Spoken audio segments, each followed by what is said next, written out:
This is Shankar Reddy, lecturer in political science from Government Junior College for Girls, Maridpalli, Secunderabad.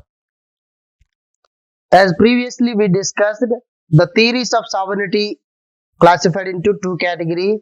One is monistic theory, another one is pluralistic theory. Already I gave the brief introduction in previous class. In this we are going to cover very detailed manner about the monistic theory of sovereignty. So monistic theory of sovereignty is the theory of sovereignty which is based on monistic. That means single, one. Who was the person proposed the monistic theory? Already we discussed. That was John Austin. John Austin. John Austin, he was the English jurist. He wrote the famous books that was Lectures on Jurisprudence. Lectures on Jurisprudence. You have to mention in this answer Lectures on Jurisprudence. Jurisprudence. Lectures on Jurisprudence. This was a very famous and popular book which is written by John Austin belonging to the England. In this Lectures on Jurisprudence, he clearly mentioned about the monistic theory of sovereignty. That means his opinion on sovereignty he clearly mentioned. He was inspired by Thomas Hobbes, who was the proposer of the legal sovereignty. At the same time, he was influenced by Jane Bodin. Jane Bodin. The John Austin influenced by Thomas Hobbes and Jane Bodin and their writings. Later on, he wrote the Lectures on Jurisprudence, and in this, he clearly expressed his opinion about the sovereignty. According to the monistic theory or John Austin's theory of sovereignty, on the name of John Austin, this was called as Austin's theory of sovereignty because he was the chief exponent of the monistic theory of sovereignty. He proposed the monistic theory of sovereignty. He developed the monistic theory of sovereignty. Okay, according to the Austin's opinion about the sovereignty, the sovereign power enjoyed by one person, one body of the persons. So that's why this monistic theory having some main features. Let us try to understand the main features of monistic theory of sovereignty. In examination point of view, they asked explain about the Austin's theory of sovereignty or monistic theory of sovereignty. At the time you have to mention the brief introduction about the monistic theory and the John Austin. Later on you have to mention the following main features of monistic theory. What are the main features? The first and the foremost feature is that it is determinate in nature. According to the monistic theory of sovereignty, the sovereignty is determinate in nature. It was determinate. Determinate at what? Determinate at one person or body of the person. The sovereignty power was determinated. It was the fixed. This was vested with one person or one body of the persons. One person or body of the persons. So it cannot be divided according to whom? John Austin. The determinate person enjoyed the supreme power. His person cannot be overridden by any other. His will and wish is final. Nobody can overridden. Habitually, the remaining persons obey the one determinate sovereign. According to whom? John Austin. That's why, according to the monistic theory, sovereignty is determinate in nature. It was determinate. It was vested with one person. That person enjoyed the ultimate powers. The powers of the sovereignty can obey the remaining persons or bodies of the state. Clear?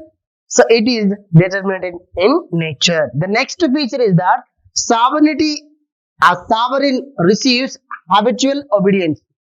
Sovereign receives habitual obedience.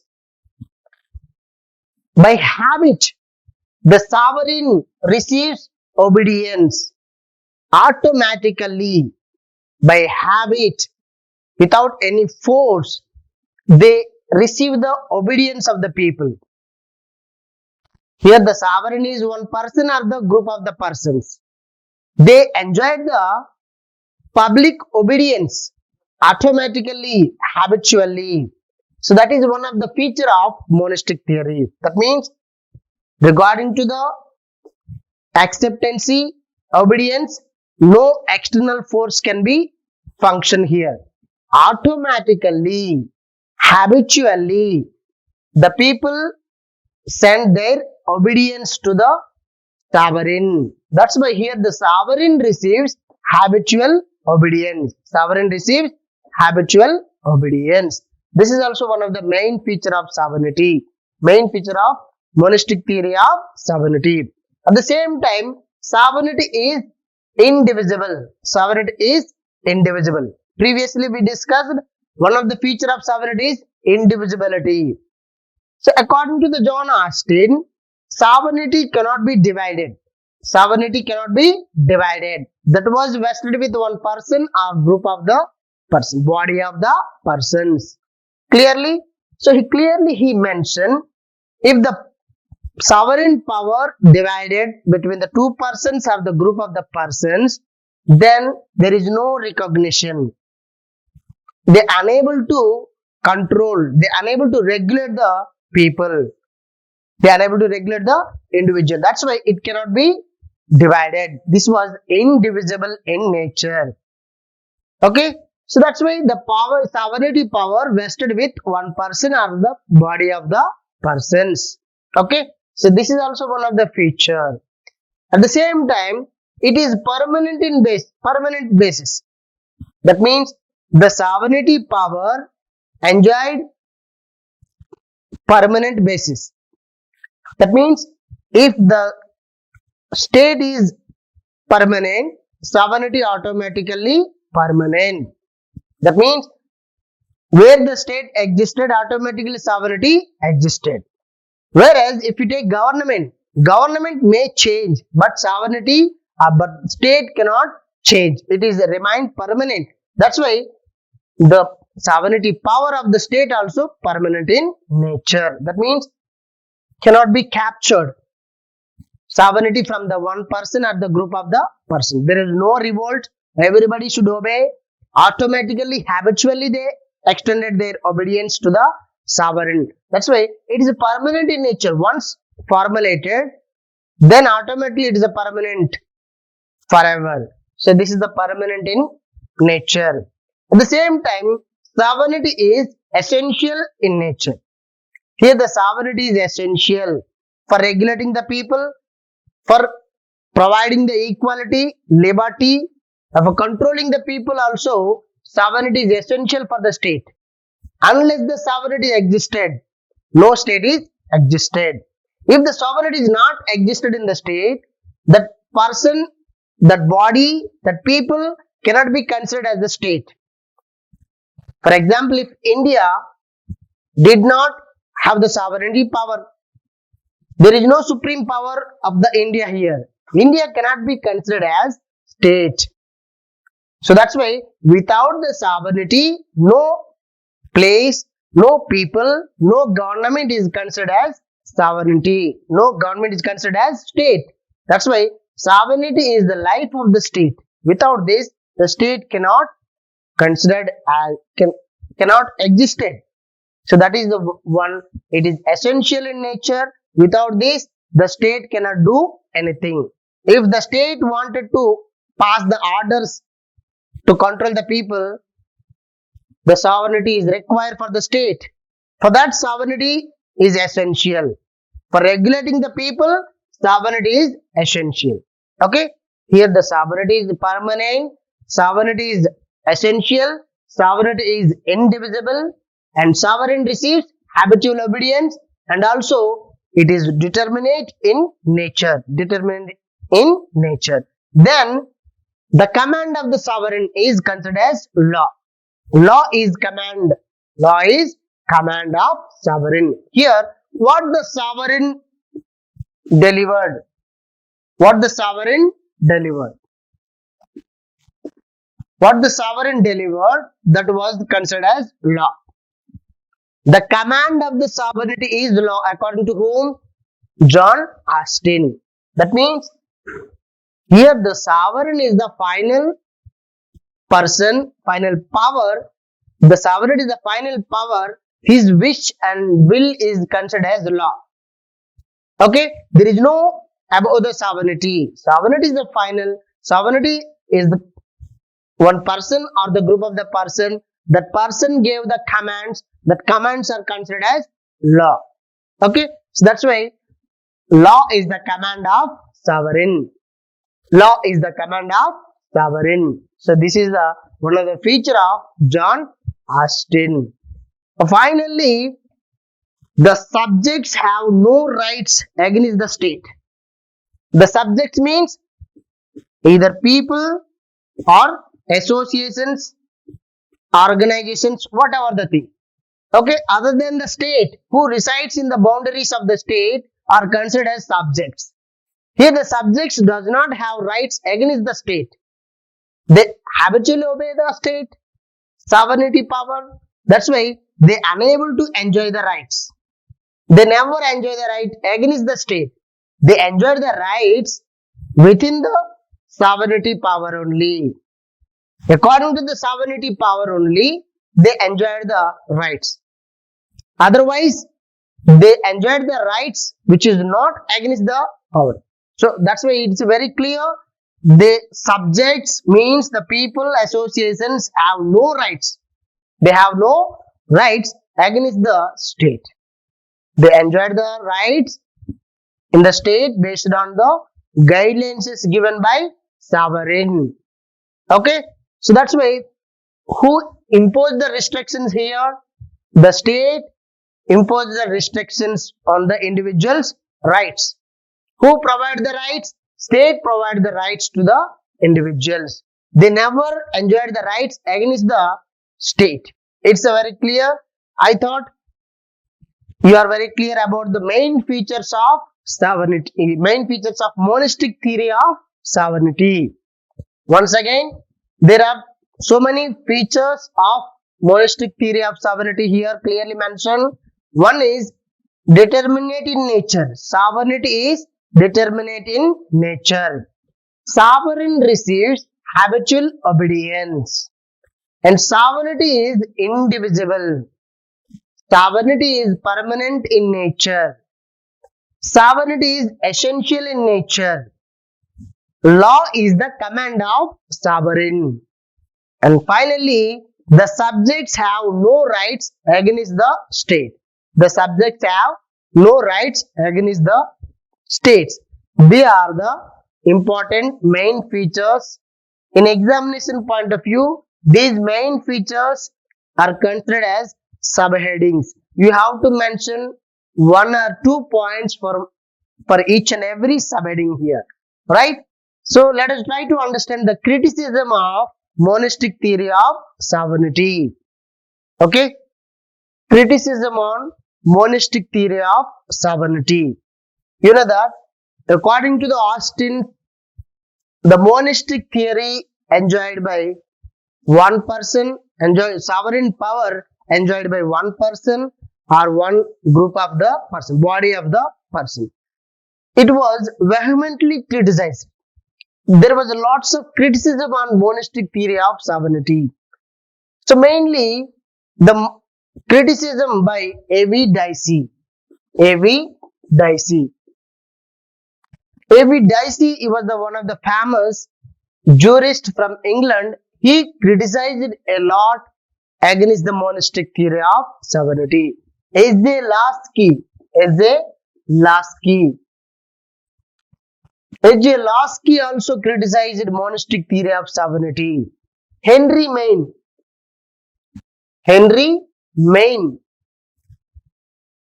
He also criticized A.V. Dicey, S.J. Lasky, Henry Maine, Sidgwick, Maitland, they also criticized a lot against the monistic theory of sovereignty. So monistic theory is one of the prominent theory which is proposed by John Austin. At the time, this was suitable, whereas in course of time, the monistic theory was not suitable for the modern time. So later on, it was criticized a lot by A.V. Dicey, Ezelowski, Henry Main, Sidgwick. So what are the criticism against the monistic theory? So according to the criticism, this means they are popularly known as pluralists. Pluralistic theory. Pluralistic theory criticized monistic theory. So this was one more theory already we discussed in previous. Okay. So against the monistic theory, the pluralistic theory was originated. Based on the criticism on monistic theory, pluralistic theory was originated. Okay. What is the criticism? So first, it was unhistorical. It was unhistorical. Henry Main clearly mentioned there is no historical proof, historical evidence about the monistic theory of sovereignty. What is the monistic theory basic concept? According to the monistic theory, the sovereignty power vested with one person or one human being or group of the persons. Understood? There is no historical evidence enjoy the entire the sovereignty power by one person here in history. That's why it was unhistorical. Unhistorical, which is unhistorical? Monistic theory is unhistorical. John Austin said the sovereignty power enjoyed by one person. Is there any historical evidence? According to Henry Main, there is no historical evidence. That's why it was unhistorical in nature. The next criticism is that it opposed democracy. It opposed democracy. Monistic theory opposed democracy. How the monistic theory opposed democracy? According to the monistic theory, one person, one human superior, one human being enjoyed all the powers. He centralized entered the powers. Powers are centralized at one person.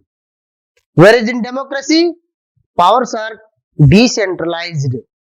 People enjoyed the power. Whereas here, who enjoyed the power? One king or one person enjoyed the power. Is it against the democracy? Yes.